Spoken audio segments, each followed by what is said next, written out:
ভুতুড়ে বাগানের গল্প পর্ব ৯।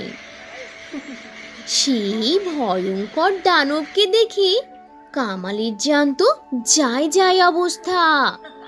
এরপর আবারও সেই দানবের ভয়ঙ্কর অট্টহাসি। কামাল তো এসবে কিভাবে কি করবে কিছুই বুঝতে পারছে না। ভয়ে তার জান জড়সড় অবস্থা। তখন সে মনে মনে বলতে লাগলো, আমি এখন বুঝতে পারছি এই বাগানের আম খাওয়াটা আমার একদমই উচিত হয়নি। সেই বুড়োটা তো আমাকে নিষেধ করেছিল, তবুও যে আমি তার কথা সত্য কেন ভাবিনি। তার কথা আমার পাত্তা দেওয়া উচিত ছিল। আমি তো ক্ষুধার জ্বালায় সেই আম খেয়ে নিলাম। এখন আমার কি হবে? আমি কি জান নিয়ে বাঁচতে পারবো? এখান থেকে পালাবো বা কিভাবে? কি করব আমি? হায় রে খোদা, তুমি রক্ষা করো এই বিপদ থেকে। কামাল তো বুঝতেই পারছি না কি করবে। এরপর সে আরো বলে, এখন কি আমার এখান থেকে জান নিয়ে পালানো উচিত?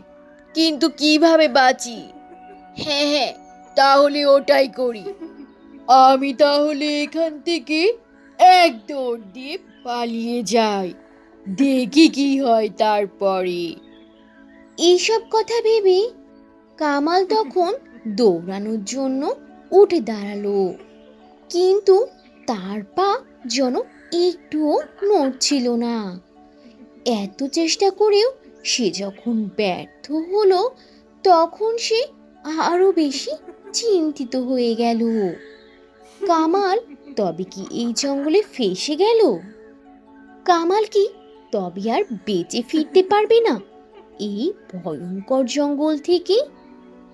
কামাল আর এই ভুতুড়ে বাগানের গল্পের বাকি অংশ থাকছে পরের পর্বে।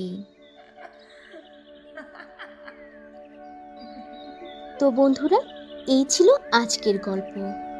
গল্পটি থেকে কি শিক্ষা পেলে তা অবশ্যই কমেন্ট করে জানাবে। আর ভালো লেগে থাকলে একটা লাইক করে দেবে।